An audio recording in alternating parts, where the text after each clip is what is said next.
وہ قریب سے گزرا تو سلام لی, تو آپ نے اس کا پروٹوکول دیکھا تو فرمانے لگے ہارون رشید تجھ سے تگڑے تگڑے موٹے موٹے پروٹوکول میں نے لوگوں کے دیکھے ہیں, اور یہ جو تیرے دائیں بائیں آج تیرے نعرے لگا رہے ہیں یہ پہلے ان لوگوں کے نعرے لگایا کرتے تھے, اور تھوڑا وقت گزرنے دے, جو تیرے بعد آئے گا نا یہ سارے پھر ان کے نعرے بھی لگائیں گے.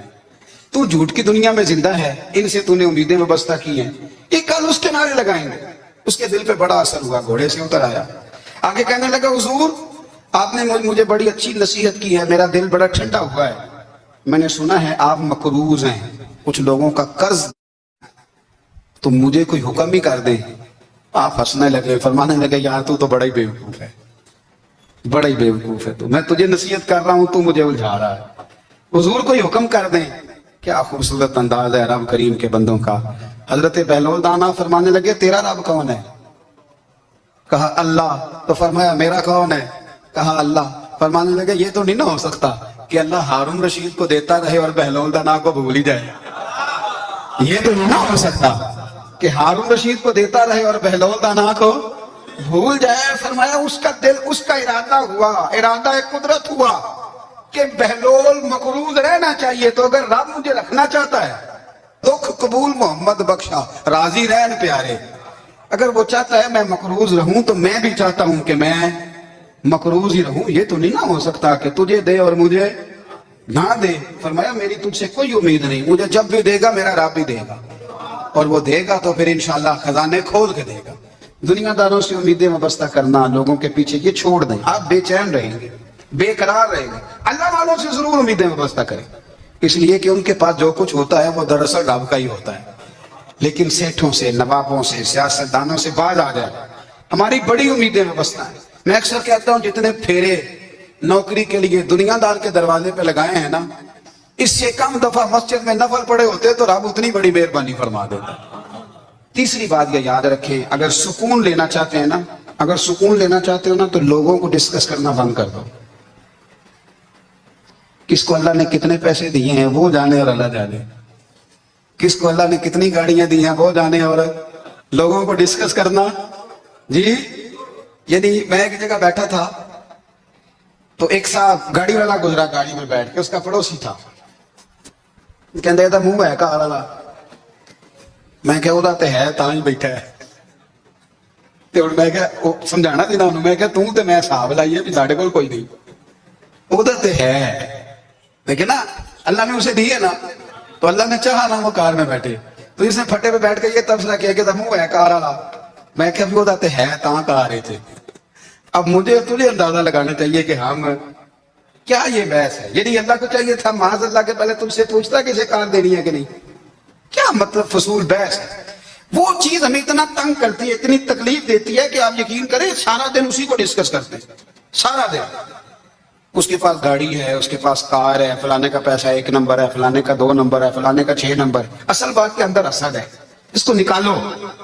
ایک بات کہنے لگا اسے یاد رکھنا, میرے اعلیٰ حضرت رحمت اللہ علیہ فرمایا کرتے, حسد کرنے والا بندوں پر اعتراض نہیں کرتا, اللہ پر اعتراض کرتا. وہ کہتا ہے اللہ اسے کیوں دیا ہے, اتنا کیوں دیا ہے, معاذ اللہ, وہ اللہ کی تقسیم پر اعتراض کرتا. حسد کرتے ہو بے چین رہو گے, حسد آپ کے دل کو تڑپا کے رکھ دے. چھوڑے, اللہ بڑا کریم ہے, جس کو جہاں چاہتا ہے وہاں بٹھا لیتا ہے.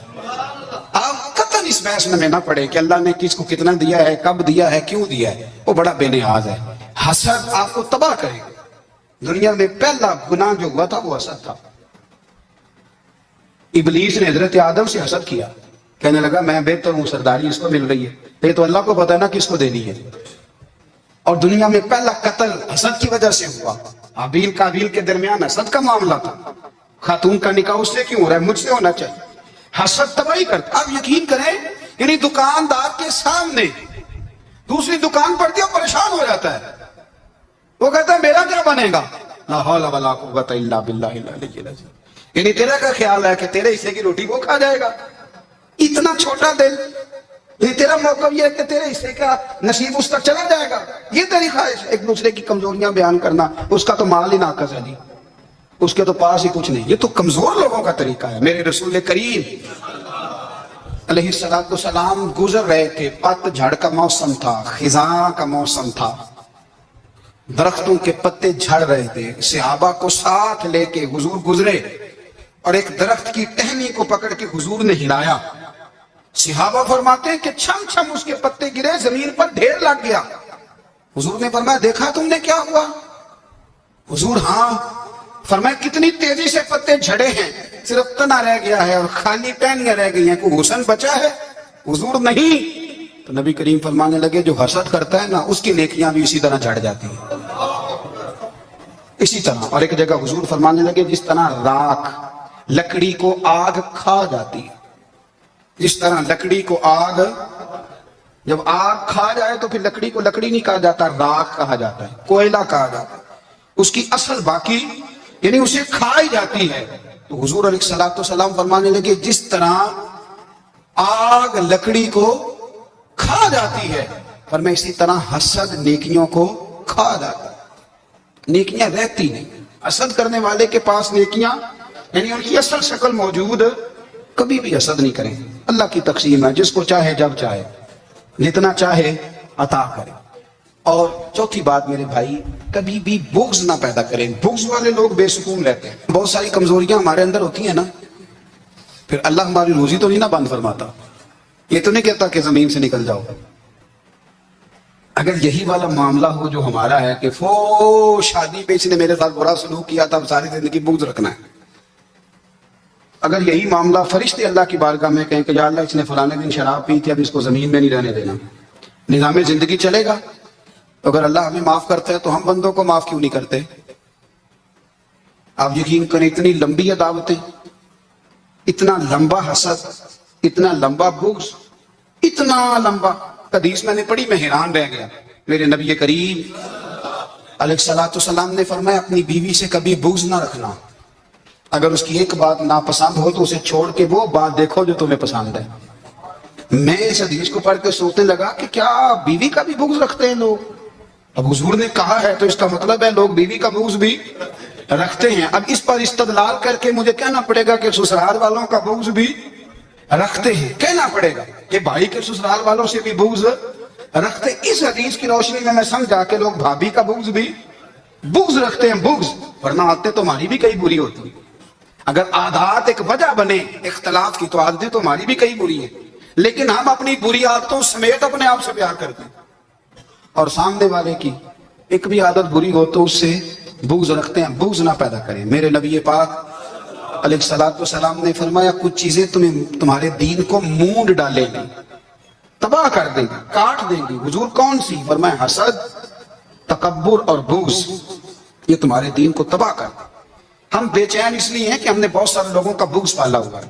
اور ہر فیلڈ میں سیاستدان نے سیاستدان کا, ذاتیات پر اتر کے بات کرتے ہیں. معزز ترین لوگ, تاجر نے تاجر کا, اللہ ماشاءاللہ بعض جگہ پہ اہل علم بھی ایک دوسرے سے عداوت رکھتے ہیں. خدا را دل رب کریم کے آنے کا ٹھکانہ ہے. یہ صاف ہوگا تو اس میں رب رسول کے جلوے ہوگے. اگر اس میں عداوت ہو, اس میں بغض ہو, اس میں کینہ ہو, نفاق, سنیں میرے رسول کریم حضرت ابوبکر صدیق رضی اللہ تعالیٰ عنہ کہتے ہیں میں رو ہی پڑا. مکہ فتح ہوا نا تو اکرمہ بن ابو جہل نے پیغام بھیجا کہ میں نا کلمہ پڑھنے کے لیے آ رہا ہوں. بات لمبی ہے, میں موضوع پہ رہنا چاہتا ہوں. کہتے ہیں جب وہ آنے لگا نا تو نبی پاک نے ہم سب کو بلایا. ہم حاضر خدمت ہوئے تو حضور فرمانے لگے کہ اس کے باپ نے نا بڑا ظلم کیا ہے ہمارے ساتھ. ابو جہل نے بڑا ستایا ہے, بڑی تکلیف دی ہے. آپ مجھے بتلائیں کہ وہ ایک دفعہ کسی شادی پہ بحث ہوتی ہے بیوی کے بھائی کے ساتھ, پھر ساری زندگی اس بیچارے کو معافی, وہ 10 دفعہ گھر آتا ہے معافی مانگنے پر سوال ہی نہیں پیدا ہوتا. میں مجھے کہہ دیا, یعنی پھر مجھے کہہ دیا آپ نے اور میری شان میں بے ادبی, اور پھر میں معاف کر دوں. توبہ توبہ توبہ, یہ کیسے ہو سکتا ہے؟ میری ناک نیچی ہو جائے گی. اور آپ نے مجھے کہہ دیا, سوال ہی نہیں پیدا ہوتا. اور یہ رونا میں اکثر ہوتا ہوں کہ شادی والے دن داماد صاحب کا زیادہ دماغ خراب ہوتا ہے. جب چھوٹی سالی کی شادی ہوتی ہے نا, اس دن اس کو بخار چڑھتا ہے, اس کو کان میں کہتا ہے تیری عزت نہیں کر دے. اس دن اس کا دماغ خراب ہو جاتا ہے, بچے اٹھا کے نکل آتا ہے. وہ بیچارہ سسر منتیں کر رہا ہوتا ہے کہ تیری مہربانی آ جا, یہ عزت کرا رہا ہے. تو میں نے کہا احتجاج کر کے جو عزت کرائی جاتی ہے وہ عزت نہیں ہوتی. ہاں یہاں مانگ کے عزت دیتے ہیں لوگ, یا احتجاج کی کوئی عزت ہے؟ آپ کے اندر کمالات اتنے ہوں کہ آپ کی عزت کرنے کو دل چاہے, یعنی مزہ آئے, یعنی لطف آئے, یعنی آپ دور بیٹھے ہوں تو کسی کا دل کرے آپ کو اسٹیج پہ بلانے کے لیے. یہ کیا بات ہوئی کہ چھائے جانا اور بھاگ کے آگے جانا؟ ان سے نکلیں۔ اکرمہ بن ابو جہل کلمہ پڑھنے کے ارادے سے آ رہے ہیں، حضور علیہ السلام نے صحابہ کو بلایا۔ کتنی زیادہ دعوت رکھی جا سکتی تھی معاذ اللہ؟ کب سے وہ چلا تھا ظلم کرنے، اور اس کے بعد اس کا بیٹا شروع ہو گیا۔ کتنی باتیں تھیں جو ناقابل معافی تھیں، پر کریم رسول نے ہمیں بتلایا ہے کہ سکون والی زندگی کہتے کس کو ہے۔ جب سب لوگ جمع ہو گئے تو حضور نے فرمایا بھئی وہ کلمہ پڑھنے آ رہا ہے، اس کے باپ نے ظلم بڑے کیے ہیں، پر میری نصیحت یہ ہے کہ اس کے سامنے اس کے باپ کو برا نہ کرے، خبردار کوئی اس کے سامنے کوئی بات نہ کرے۔ اب وہ کلمہ پڑھنے آ رہا ہے، مطیع ہو کے آ رہا ہے، بان کے آ رہا ہے۔ کہتے ہیں اللہ کے رسول نے نا کافی دیر تک خطبہ دیا، بریفنگ دی، بات سمجھائی۔ جناب صدیق اکبر کہتے ہیں میں رو پڑا۔ ایک سیالی مجھے کہنے لگے تمہیں کیا ہوا؟ تو میں نے کہا میں مصطفیٰ کی رحمت پہ رو رہا ہوں۔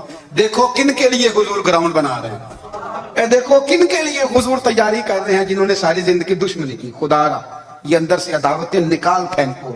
او بھائی اتنا تو لمبا ٹائم ہی کوئی نہیں، اتنا تو وقت ہی کوئی نہیں، اس کو صاف رکھو۔ بندہ کوئی کر بھی گیا تو کوئی حرج نہیں، چنگی مندی سجنا کھولو 100 واری ہو جاندی، یار یاراں دا گلا نہیں کر دے۔ اصل پریت یار یاراں دا جڑا گلا کردا تے یار نہیں جی ہوندا۔ ہاں پکی بات، پکی پیٹی۔ میرا ایک سنگی مجھے آ کے کہنے لگا فلانی جگہ بندہ یہ بات کر رہا تھا، میں کہ تو اوتھے سے سندا سا، تو بھی نال ہی سے۔ میرا تو سجن بات سن ہی نہیں سکتا۔ چنگی مندی سجنا کولو 100 واری ہو جاندی، یار یاراں دا گلا نہیں کر دے، اصل پریت جنہ دی۔ ہاں جو بندے پھر ہوتے اس طرح کے، ان کے لیے بھی میاں صاحب نے کہا ہے، ان کے لیے بھی میاں صاحب نے کہا ہے، ان کے لیے بھی آپ نے بات ارشاد فرمائی ہے۔ آپ نے فرمایا چنگا ہویا لڑ نیڑے چھٹا، کتے عمر نہیں لنگی ساری، بے قدران دی یاری کولوں توبہ لکھ لکھ واری۔ اور چنگا ہویا لڑ نیڑے چھٹا، کتے عمر نہیں لنگی ساری۔ جو اس طرح کا تھا نا شکوے کرنے والا، بغض رکھنے والا، فرمایا بے قدران دی یاری کولوں توبہ، یعنی لاکھ تے لاکھ کنے ہو گئے، یعنی 2 لاکھ واری توبہ کی تھی انہوں نے، گنی نہیں جا سکتی جتنی میاں صاحب نے توبہ کر دی۔ بے قدرے دوست، بے قدران دی یاری کولوں توبہ لکھ لکھ واری، چنگا ہویا لڑ نیڑے چھٹا، کتے عمر دی لنگی ساری۔ تو مہربانی کریں، ایک تو اگر آپ مطمئن رہنا چاہتے ہیں تو کبھی کبھی نہ مست ہو کے ذکر الہی کریں، مست ہو۔ وہ والا ذکر نہیں جس میں آپ موبائل بھی دیکھ رہے ہیں اور کہانیاں بھی۔ میرے سامنے کو بندہ جمعے والے دن یا تقریر کے درمیان تسبیح لے کے بیٹھ جائے تو میں اس سے پوچھتا ہوں تو دو کام ایک ٹائم کی میں کر رہا ہے، میری بھی بات سن رہے ہو، تسبیح پڑھی تو ممکن ہی نہیں۔ تسبیح تو تسبیح ہے، جب وہ ہوگی تو پھر کوئی اور کام سوال ہی نہیں پیدا۔ ایک تو ذکر کریں محو ہو، دوسری بات حقیقت کا سامنا کریں۔ زندگی میں اتنا وقت ہی کہاں ہے کہ انسان بور ہوتا پھرے اور یہ تصور بناتا پھرے کہ میں بڑی آزمائش میں ہوں، تو میں بڑے بور ہو رہا ہوں، تو میں بڑی تکلیف میں ہوں۔ تو وقت بہت زیادہ ہے ہمارے پاس، لایانی کاموں میں ضائع بڑا ہوتا ہے، تو ہم بور ہوتے ہیں، پریشان ہوتے ہیں۔ اللہ فرماتے ہیں یہ جو میری یاد ہے نا، لیکن اس کا بھی ایک طریقہ ہے یاد کا، اس طریقے سے اگر میرے رسول کریم علیہ السلام نے فرمایا اللہ کا ذکر اس طرح کرنا کہ دیکھنے والا تمہیں دیوانہ سمجھے، لوگ سمجھیں کہ کوئی مجنون ہے، کوئی جنونی ہے، کوئی پاگل ہے۔ یہاں اللہ تعالیٰ معاف کرے، آپ ذکر کی مجلس چھیڑیں، آپ ناز شریف کی مجلس چھیڑیں تو بہت سارے لوگ پروفیسر بن جاتے ہیں، وہ ساری نہیں ہلاتے، ان کی زبانی حرکت میں نہیں آتی۔ حالانکہ رب کریم کا ذکر اس طرح کرو کہ دیکھنے والا تمہیں دیوانہ سمجھے، کہیں اور کھونے کی ضرورت ہی نہیں۔ میرے حبیب گویا ہمیں فرماتے ہیں تو رب کے ذکر میں اس طرح کھو جا کہ تجھے دنیا کا خیال ہی نہ رہے، تجھے پھر دنیا کی ہوش نہ رہے۔ لیکن اگر نماز میں بھی خیال غیر آئے، ذکر میں بھی توجہ کہیں اور ہو، زندگی میں وہ عجیب لمحہ تھا، وہ میرے ساتھ تھا اور میں تنہا تھا، اگر ماحول یہ ہو کہ آپ کہیں جسم کے ساتھ تو موجود ہوں، روح موجود نہ ہو، تو پھر لذت ذکر بھی میسر نہیں آتی، پھر کیف نہیں حاصل ہوتا۔ یاد رکھیں کہ اس طرح کھو کے رب کی یاد کہاں سے کیف آئے گا؟ الجھ ہی بڑا گئے ہیں۔ وہ مستی، وہ سرور، وہ کیف جو اللہ کے ذکر میں ہوتا تھا، جو کبھی مرشد کامل کے سامنے بیٹھ کر لوگ اللہ اللہ کرتے تھے تو لگتا یہ تھا کہ یہ یہاں ہے ہی نہیں، یہ تو کہیں اور چلے گئے ہیں، یہاں موجود ہی نہیں۔ لیکن اب وہ موج نہیں، وہ شوق نہیں، وہ درد نہیں، وہ زید نہیں۔ اقبال تڑپ کے کہا کرتے تھے خیرت کی گتھیاں سلجھا چکا ہوں، یا رب مجھے صاحب جنوں کر دے، اللہ مہربانی فرما، وہ کیفیت دے، وہ سرور دے۔